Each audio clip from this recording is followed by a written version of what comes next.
Welcome, everyone, to the Edu Leadership Show. I'm your host, Justin Bader, and I'm honored to welcome to the program Kim Marshall. Best known as the author and publisher of the Memo, Kim is also the author of some excellent books on teacher supervision and evaluation, including Rethinking Teacher Supervision and Evaluation, which made a big impact on me as a principal. And I'm honored to welcome Kim to the show today. Kim, thanks so much for being here. Glad to be here. Well, you are a person who I've had the real honor and privilege of connecting with over the years to talk about teacher evaluation, talk about teacher supervision and supporting teachers' growth. And this is a timely conversation because, as we've noted in some of our correspondence recently, a lot is happening in the profession regarding teacher evaluation, teacher growth, technology, AI. There are some things that are now possible that we have to really make some decisions about and think about what is wise, what is the best way to approach teacher growth and just all the processes that we have in place. So just first, to start things off, what are some of the big issues that are on your mind and that you're seeing as you work with schools around the country on these issues of supporting teacher growth?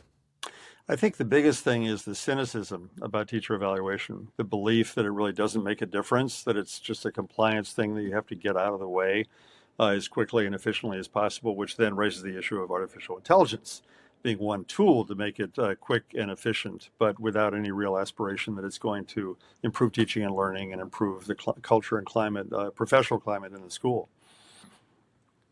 Right, and it sounds like your belief there is that it really can have a positive impact. It's not just measurement. We're not just taking a snapshot, writing a number down, and saying there we did it. You actually believe that it can make a difference in teacher growth.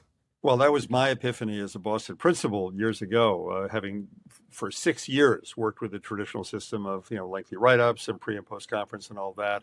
And then teachers kind of tapping me on the shoulder and basically saying, well, we actually don't read, these things that you're giving us. We just look at our rating. And it was really kind of a slap in the face kind of thing, and I shifted to more frequent, short visits with face-to-face conversations. And things really began to move at that point. Teachers, it was a tough union school. They looked at it critically at first, but then realized this is much better. If he's in once a month, watching, randomizing, what part of the day he's there, what subject I'm teaching. This is an elementary school.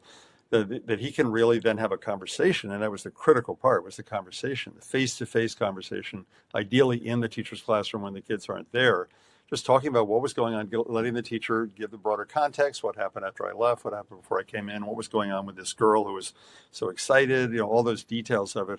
And then, keeping it quite informal and then doing at the end of the year, doing kind of a wrap up, of all the impressions that I'd had, not only from the classroom visits, but other points of contact.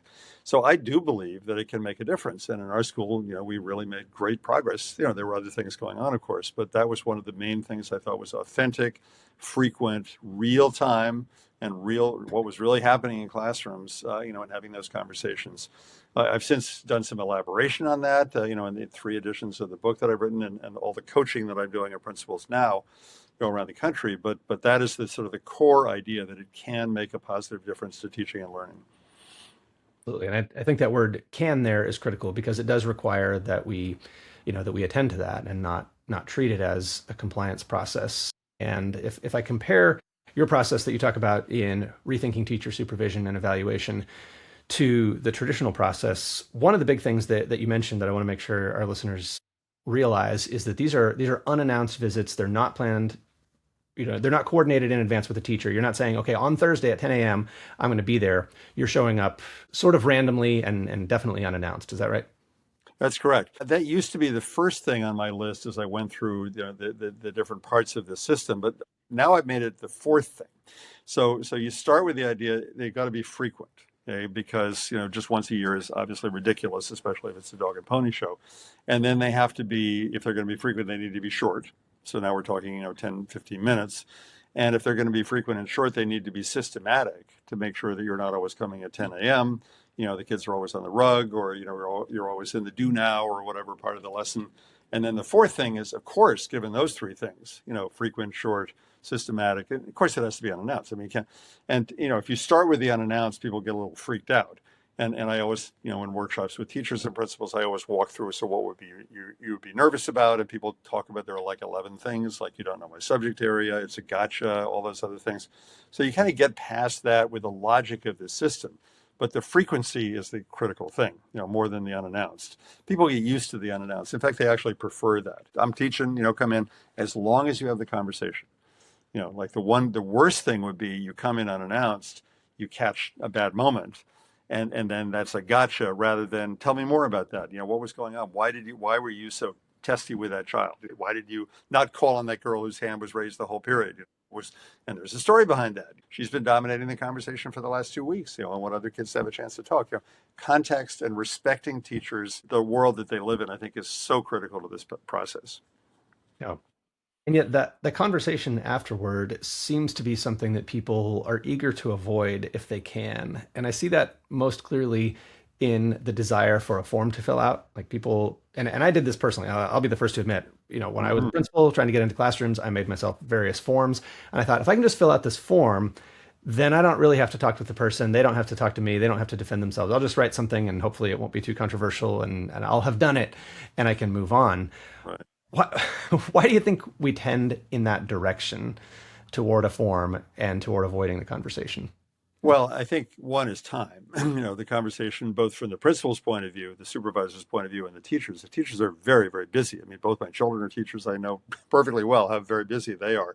Hardly have time to go to the bathroom, let alone talk to the principal. And then if you have the mindset that it's going to be a 25, 30-minute, psychodrama with a principal, then that's another reason for avoidance. But then there's just plain, this might be a difficult conversation from the principal's point of view. And then the principal's time. So there's like 4 reasons why people avoid this and why you want to. But again, back to the cynicism. This isn't going to make any difference anyway. So let's just get it out of the way as quickly and efficiently as possible. And then we get to AI or email or other, a note on the teacher's desk, a little Post-it note, great lesson, go Tiger, keep up the great work kind of thing, without. So conversations for a lot of reasons are difficult, but they're so critical. And I really, in my latest edition of the book, I have now a structure for the way to handle the conversation that I think works well. A 4-part structure, which I'm happy to talk about with any encouragement. Yeah, let's get into that conversation a little bit because I think a lot of people have been taught or have assumed that the way you do that conversation is what I call the feedback sandwich. And in the military, they have a term for the feedback sandwich that we can't use in this context.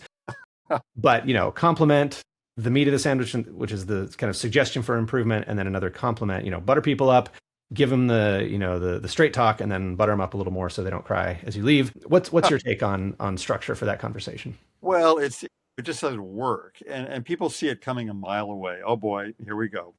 And either they ignore the meat, the criticism, the suggestion, because there have been 2 compliments around it, or they obsess about the meat, and ignore the compliments. And either way, they're walking away without really changing anything.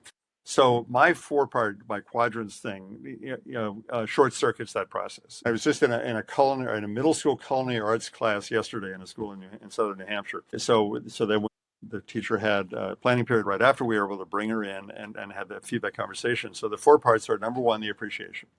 Okay, this is so well organized. These groups of kids getting the hamburger out of the refrigerator, putting them on the stove, opening the cans of, sauce and tomato sauce and so forth.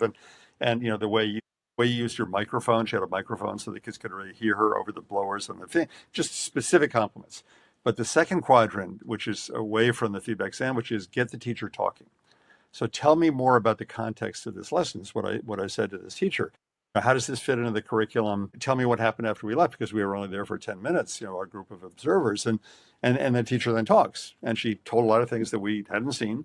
For example, they actually prepared the food and ate it by the end of a 45-minute period. Very important detail, right? And so then the third quadrant is the leverage point, something that might be an improvement. It turns out that while we were in there, a girl opening the can of tomato sauce cut her hand. Unexpected thing that came up. And so the teacher had to deal with that. She dealt with it very, very well. But then there was the question of just in time or just in case. That whole Peter Liljedahl talks about this, about, do you try to upload everything up front or do you try to deal with it more in the context? Obviously, she had safety rules, but how does she deal with it? We talked about that.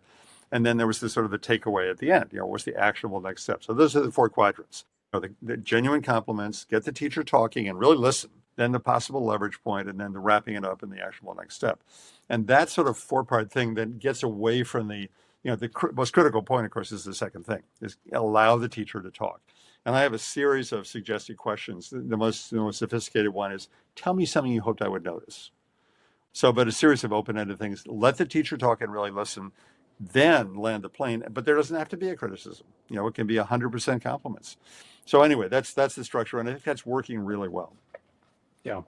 Well, I imagine it is because it provides so much insight beyond just what you can see yourself in a few minutes. And I think there's Mm, there's a little bit of a tension around evidence here where we have to get into classrooms and see for ourselves what's going on. So this is not just hearsay. We're not just saying, "Hey, how have you been doing this year?" and then basing mhm. everything on that. We're actually getting into classrooms and seeing, but we're also recognizing that we don't see everything, both for practical reasons that we can't be in the classroom that much, that we're constrained, but also because some of what matters that we're trying to get at by listening to the teacher is just inherently invisible, right? The teacher Mm. thinking, you really can only get at that by allowing the teacher the space and time to talk and to elaborate. You've written really wonderful stuff about this, the different kinds of things, the ways of reacting to things that happen in a classroom. I love your approach to that. But back to the structure. If the structure is we're only doing a couple of visits a year, then you sort of have to draw global conclusions from this observation, and that's the trap. And so, my big thing is we've got to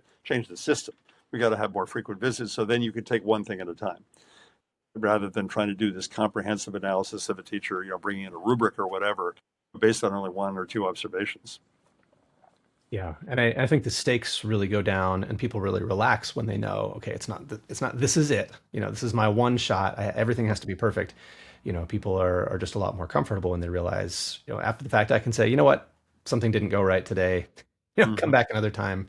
And if they know you're going to be back another time, Right. then Well, that's the thing. I mean, the three hardest parts are, first of all, getting out of your office in the first place, getting through that sort of force field around the classroom, where you're coming in, you're there to judge, you're there to make evaluative and then chasing the teacher down and having the feedback conversation. So in each of those, there's resistance, from the busyness and chain to your email to just getting through that force field to then actually having a conversation, and all of those are things that I'm working on really hard with the people I'm working with, trying to get them through that. And when they get through that, then things really start to happen.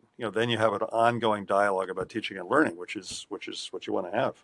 absolutely. And one of the things I really appreciate about that is that you have perspective for making other decisions, right? When you know what's going on in classrooms, the other decisions that you have to make as a school leader about, what do we prioritize in professional development? What do we budget our resources for? How do we staff?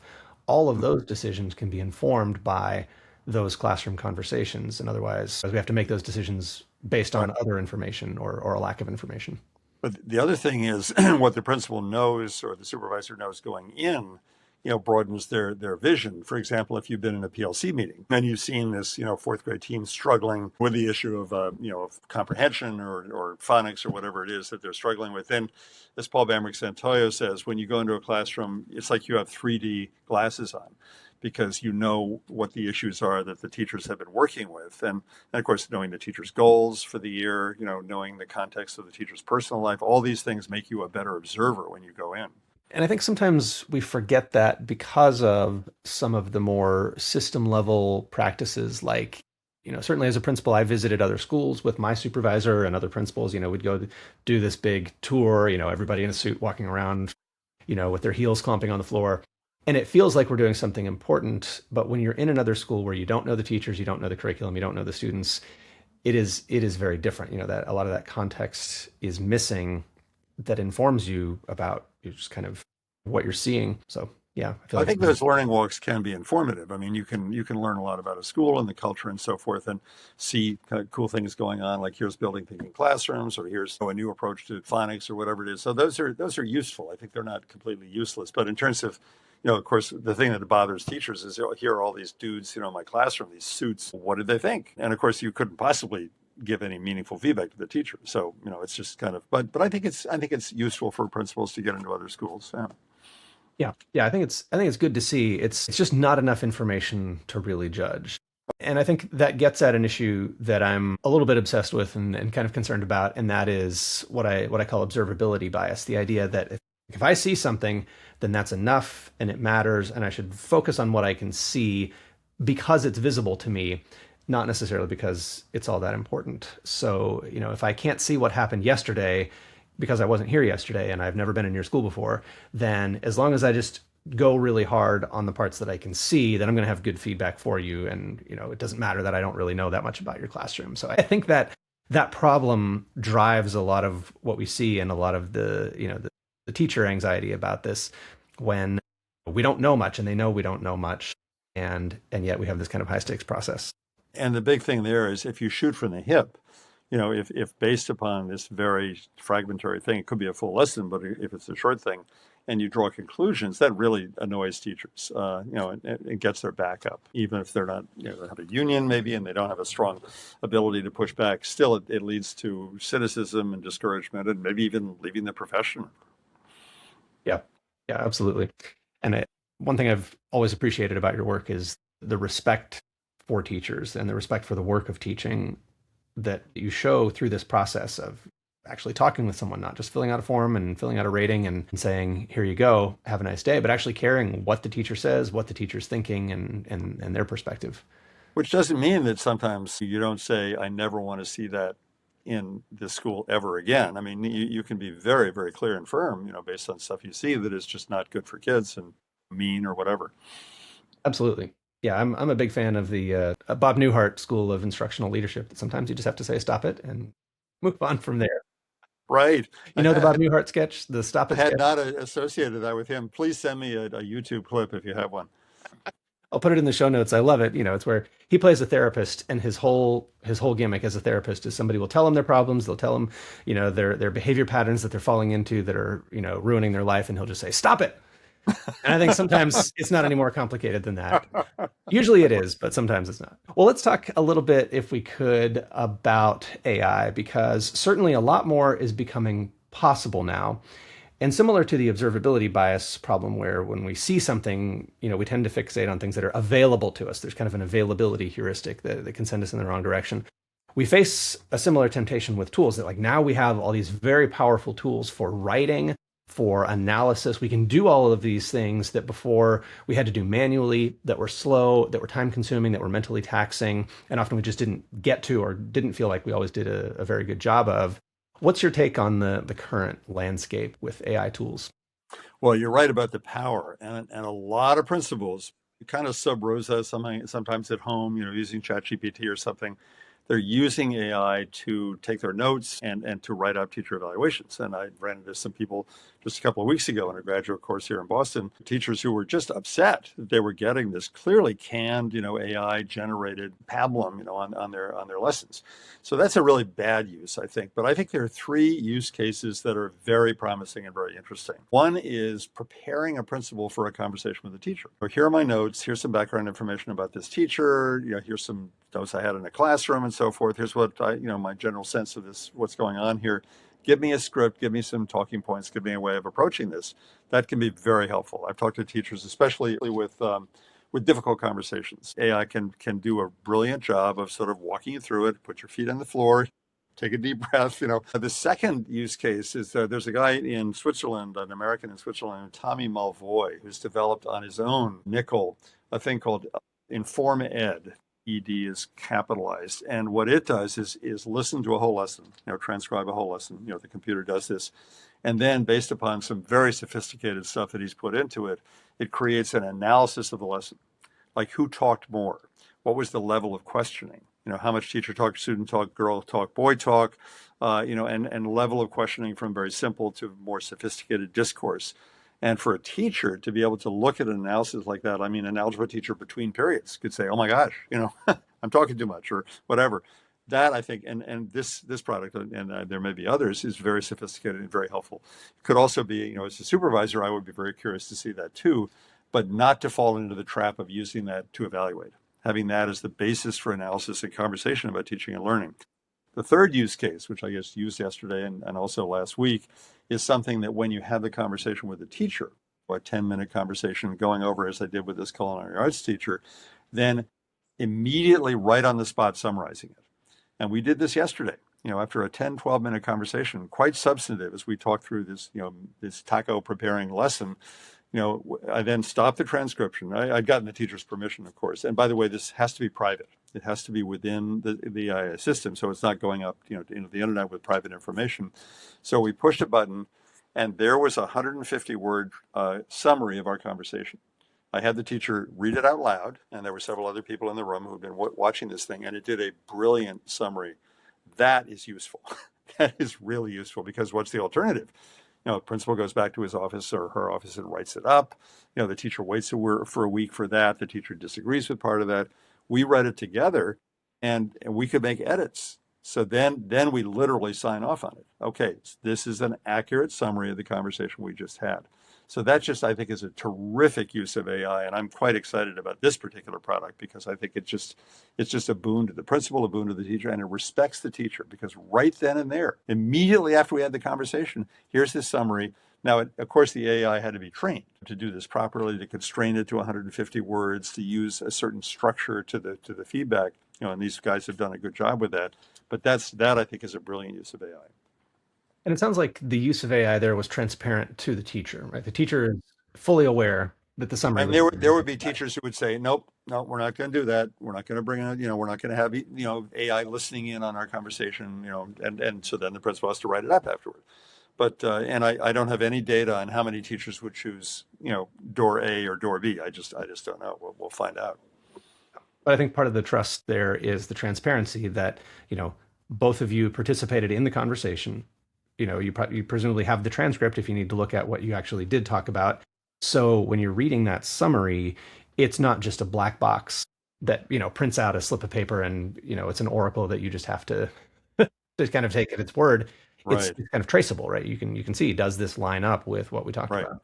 Well, now, interestingly, with this product, the transcript is deleted as soon as it generates the summary. So again, from confidentiality purposes, we might have said some things that were awkward and so forth. But the proof of the pudding is the teacher's right there. I had her read it out loud, and she said, yeah, that's just what we, and people in the room, the principal, by the way, the principal was in the room at this middle school. His eyes lit up. He said, oh my gosh, you mean, we might have something like this that will save me all the, because it's not easy to write up a conversation, a summary of a 10, 15-minute conversation. That is not easy. And you want to give compliments, you want to acknowledge if there's a leverage point, you want to say that in the right way, as we discussed. So this thing is programmed literally to say, just to do the pivot, compliments as we discussed. This is something you're going to consider trying, and I look forward to seeing it, that kind of thing. And so this is a really, AI can do that very well if it's trained properly. So that's a good thing. Yeah, I think that's a great use case. And I would agree that, the time and the mental effort to write a summary, like honestly, this is just a good return on investment. And I think we don't lose really anything by having it do that, as long as we put the thought in, we have the presence, we check it, we make sure that it's what we want to say. And it's interesting to hear that from you, the person who has written, I'm sure, more summaries than anyone else in the world. Marshall Memo.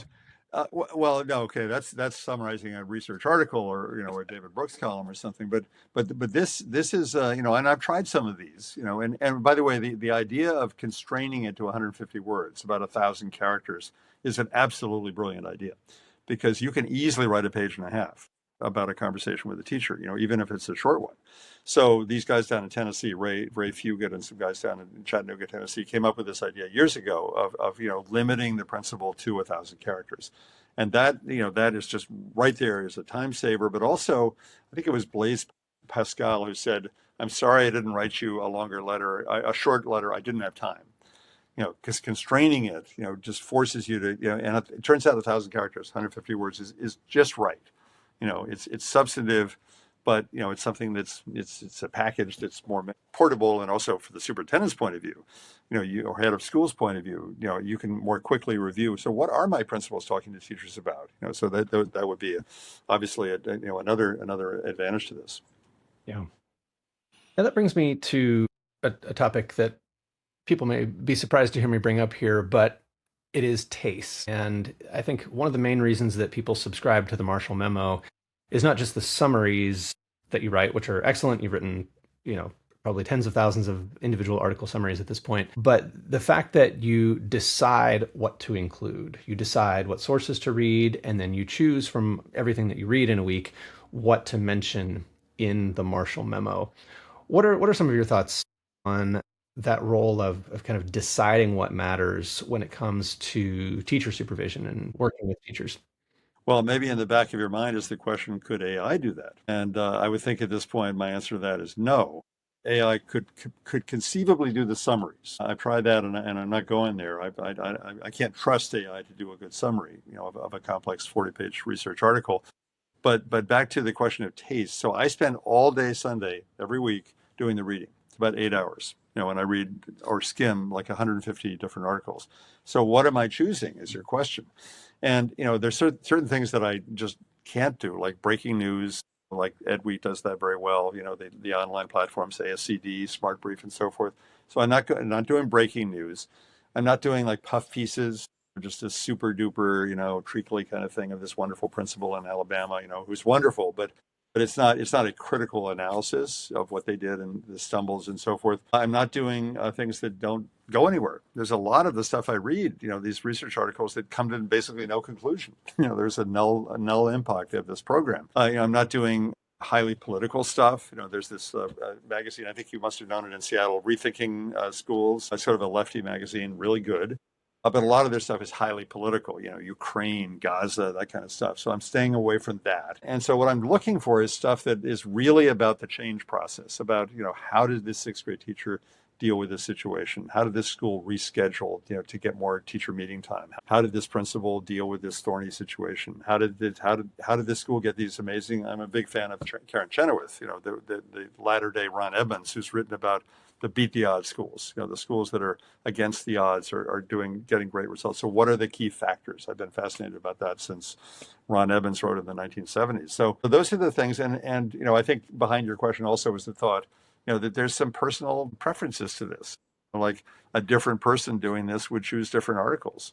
I think there will be a lot of overlap, but that is really the key thing is my judgment about what matters and what my readers, because I have readers, in 65 countries, all over the world, people are reading this and pay money for it, for the Marshall Memo. What is it that they might be interested in? And every issue, I'm sure, as you skim through every issue, there's certain things that you're not interested in. Probably not going to read that one. But here's something for my librarian. I want to give this to my librarian. Or here's something for my history teacher or something. Or here's something for me to ponder, because it's something that I haven't done well. So that is, every week I'm making those judgments, on Sunday.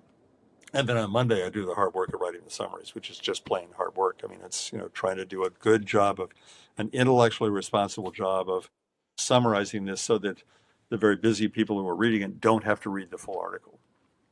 Right. And I see some parallels there between knowing your readers and what they're going to find helpful and knowing your teachers as an instructional leader and figuring out, not necessarily just what are the facts of this situation, what are the opportunities for improvement, but like, what does this person need from me right now, which may be different than, just kind of an objective brute force analysis. We can get AI to do that. If I ask AI to tell me 3 things this teacher could do better, I can get those. But the taste issue to me is that may not be what that teacher needs to hear next. Yeah. Well, speaking of taste with principals, there's also the issue of pet peeves. Like everybody has pet peeves. For example, one of mine is I don't like to see a teacher walking around a room with a cup of coffee. Like drink your coffee before the lesson. But that is never the most important thing to talk about. I don't like teachers addressing kids as you guys, when they're girls and boys in the room. But, I just got to let that one go, all over in his school district yesterday, all over the school district, everyone was talking about kids, you guys and the teachers too. It drives me crazy.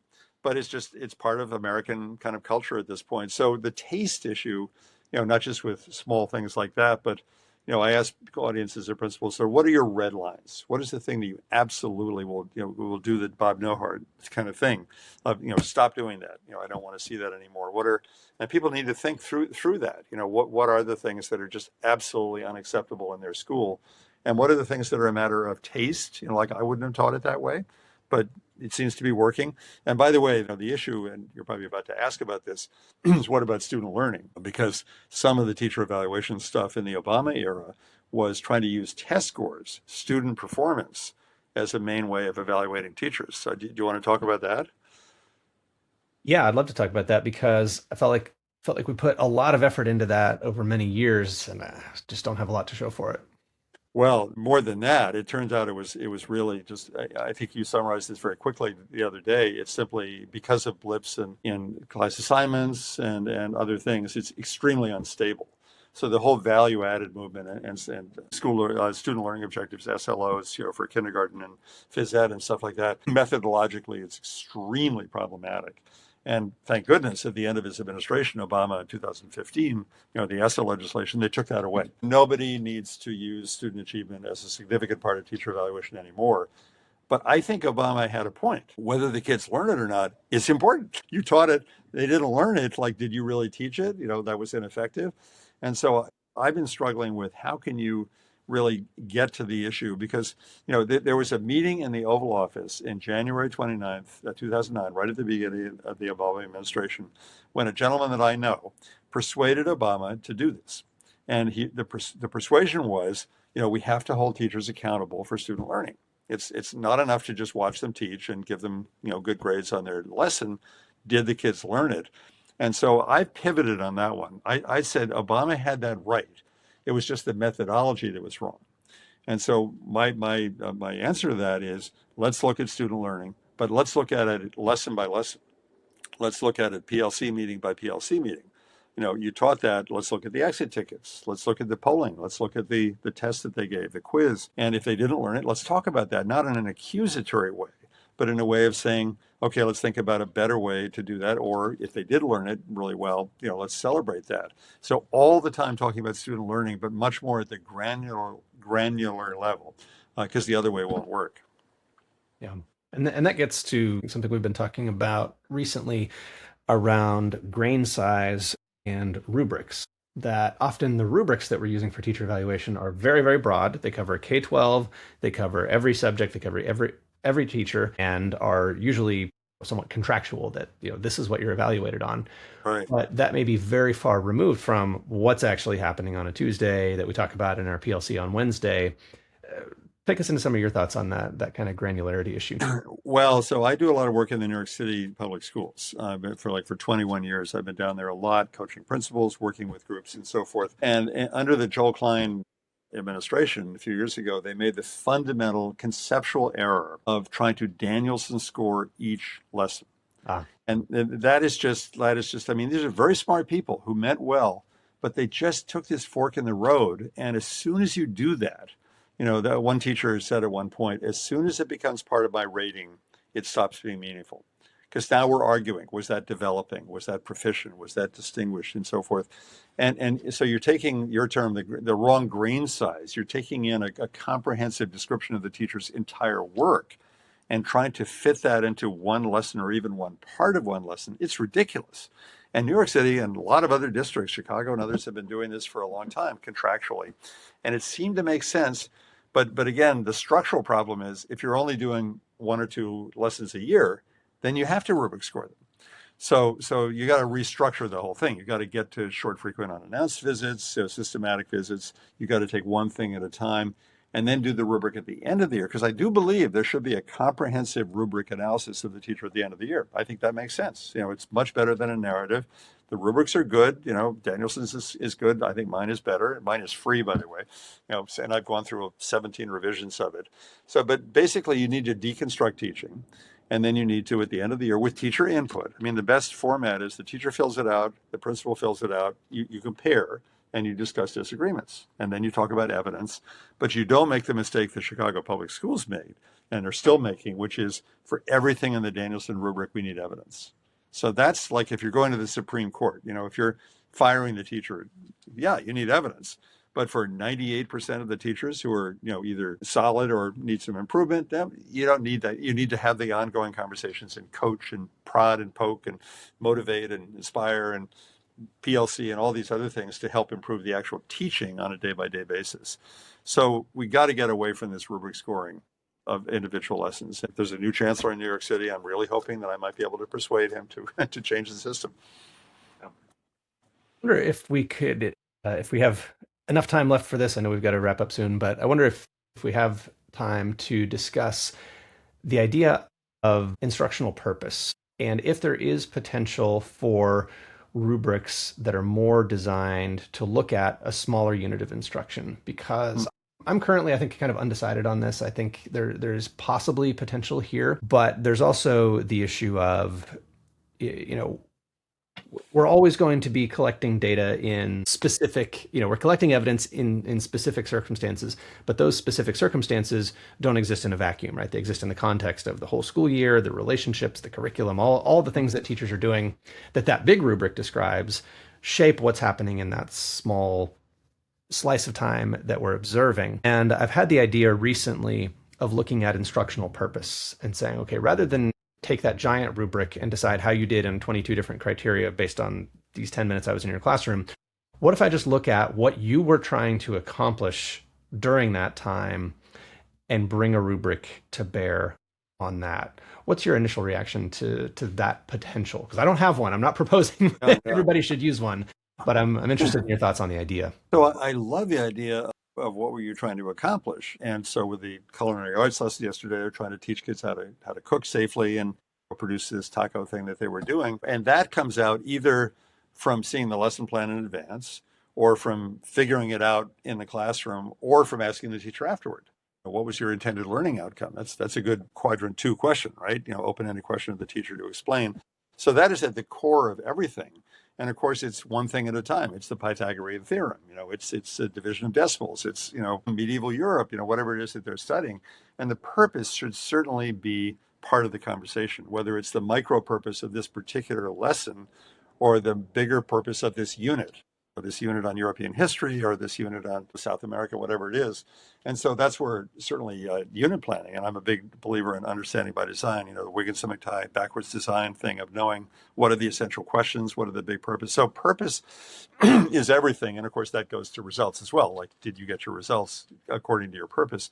But I'm an anti-checklist person coming into classroom. So what I come in with is like this.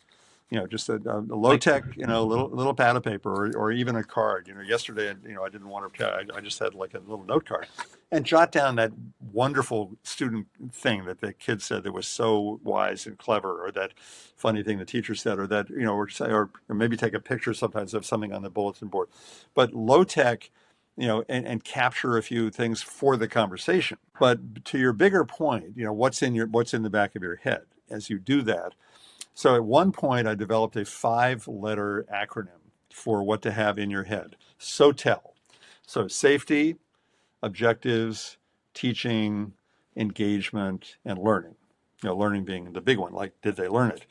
And I thought that was pretty clever. I developed it with a group of graduate students, principals in training, and it seemed, safety, psychological and physical, classroom management, objectives, like you're thinking, like, where's this lesson going? The actual teaching, the pedagogy itself, is it appropriate? The engagement, how the engagement are the kids, and then the actual evidence of learning. Thought it was clever. And then I found out that the Springfield public schools in Massachusetts were using it as a checklist. So they were coming in with a checklist doing SOTEL. And I was horrified at that. I don't know if they're still doing it. So I tried to simplify it even more. And my current thinking is 3 things in the back of your head. First of all, the curriculum, and that's your thing, the purpose. What is this? What's going on here in this, in this French class? The second thing is the actual teaching, the pedagogy. So is this small group work? Is this standing up at the whiteboards? Is this, batteries and bulbs experiment, hands-on? Is this the best way to get to that purpose? And then the third one, of course, is learning. Is, okay, you did it, but did they learn it? And often you can't see that in a short observation. You need to ask the teacher. You need to look at the exit tickets, whatever. So I'm for low tech, but focused on that big picture. Back to your thing. What's the purpose? And then, most important, did it work? Did the kids actually learn? Does that make sense? Absolutely. Absolutely. And I'm thinking of a couple of issues that raises that present a little bit of a challenge for us. Like, if you as an observer come in after the tacos are made, after the tacos have been eaten, when they're cleaning up, to some extent, the teacher's purpose during that time is just the cleanup. right? There's no learning objective. Maybe how to clean up is part of it. But sometimes we come in during those kind of management of a lesson and we think, okay, there's not really like anything super substantive. The teacher does not need 3 points of feedback from me on how the students are cleaning up Right. necessarily. Like that's Yeah, not yeah. where a lot of opportunity is. We don't need to make a rubric for everything. And then the other side of that is the autonomy. Sometimes if we're looking at questions of curriculum, sometimes the teacher didn't come up with a curriculum. Sometimes the teacher does not have any control over, Right. what lesson they're teaching today and what's in that lesson. And we expect teachers to follow an established curriculum. So any kind of final thoughts on those questions of just kind of Well, the with, with things the we might with the see and autonomy? yeah, well, with coming in for the cleanup thing, the principal could make the decision, turn around and come back another time. Or in the conversation with the teacher, tell me what happened before we came in. Yep. Like, how did that taco thing go? And then you got the teacher's account of that. You haven't seen it firsthand. But it's so important to randomize, during a lesson. You need to see the launch. Sometimes you need to see the middle part. You need to see the closure. You need to see the group work. I mean, so that's, and principals need to be systematic. I don't know if that's autonomy or not, but systematic about seeing different parts of lessons. And elementary teachers teach math, English, social studies, and science, so we need to see the different subjects. My daughter is a seventh grade teacher, taught 5 lessons. You need to see at least three groups of of lessons. But am I answering your question about autonomy? Are you talking about the principal's autonomy or the teacher's autonomy? Well, the teacher's autonomy from the perspective of curriculum, that if I'm going to give the teacher feedback on something, I need to make sure that it's actually something that they get to decide. Oh, well, that kind of autonomy. Yeah. So I taught sixth grade in Boston in the 1970s. I was at this middle school for 11 years. And at that point, it was the Wild West. I mean, as long as my kids were reasonably well behaved and there were no parent complaints, I taught a lot of cool stuff, the Bermuda Triangle, Eldridge Cleaver. I mean, all this stuff that was cool and entertaining. And I cannot defend that looking back on it. So that kind of teacher autonomy, is just, I don't think is the right thing. To me, we've done a much better job in the US over the last 10 years of deciding, okay, so when do we teach the Holocaust? Okay, that's going to be eighth grade. When do we teach Egypt? Okay, that's going to be sixth grade. When do we do division of fractions? That's fifth grade, whatever it is. So it's having a roadmap that makes sense. So you don't get the situation of this thing that I had in the Marshall Memo a while ago of a teenager listening to some adults talking about Pearl Harbor. And the teenager said to them, "Who's Pearl?" There's certain things that people need to know, like Pearl Harbor, Tulsa in 1921, just stuff that they need to know. And I think we've done a pretty good job with Common Core and then the adaptations of it and IB and all these other things. So kind of mapping out the K-12 curriculum. And I don't think there's teacher autonomy on that. But I think the teacher autonomy should be how it's taught. I think Franklin Delano Roosevelt used to talk about bold, persistent experimentation.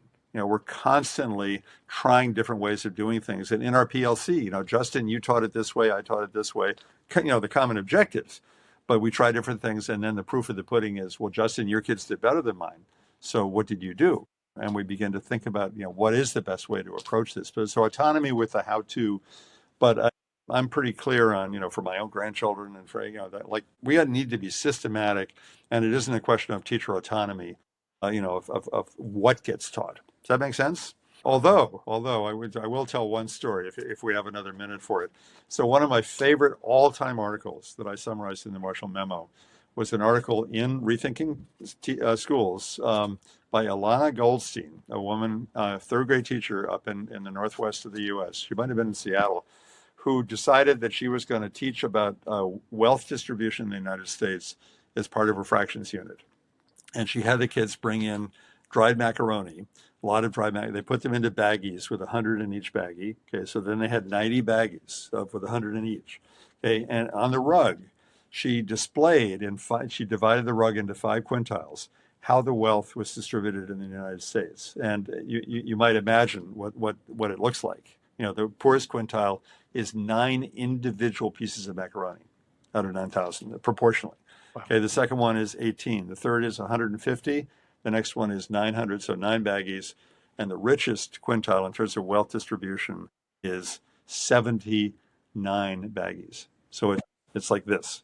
And those kids will never forget that. So that's an example of teacher autonomy. She's teaching fractions. She's putting in a little bit of a bigger picture. Now, is that appropriate to third grade? What would you as a principal think of seeing that in a third grade classroom? Yeah, I'll put you on the spot, Justin. Well, it's a topic that is broader than the math lesson, and that people may say, is wealth inequality a topic for third graders? And I think that's a fair question to ask. Yeah. Definitely an But there's interesting an one to look example into. of a teacher freelancing, right? She saw it in San Francisco, I guess the Exploratorium. She saw this exhibit and she decided, I'm going to do that. But I think it's pretty cool. But maybe junior high school, maybe maybe high school, but that is a provocative example of teacher autonomy versus the set curriculum. She's trying to have it both ways, right? Kim, if people want to find out about the Marshall Memo, get a subscription to that, or find out about your books, your teacher evaluation rubrics, where's the best place for them to go online? Just marshallmemo.com, Marshall with two L's. So the Marshall Memo does cost money. It's cheap, but it does cost money. But there is a free website that we put together with support from a foundation called the bestofmarshallmemo.org. And that has like 26 super curated collections of articles in these specific areas, like race inequality and differentiation, time management, and so forth. So that's totally free. So you just go to bestofmarshallmemo.org and you can access those free. There are also recordings of each one. So there's a professional recording. Yeah, so that was our pandemic project, Jen, David Lang, and I. Wonderful. Great resource. Great resource. Well, Kim, as always, I could talk for hours about this stuff and could talk about anything with you for hours. But thank you so much for your time today, and I hope we can talk again soon. Appreciate it. Absolutely. Thanks so much. A real pleasure.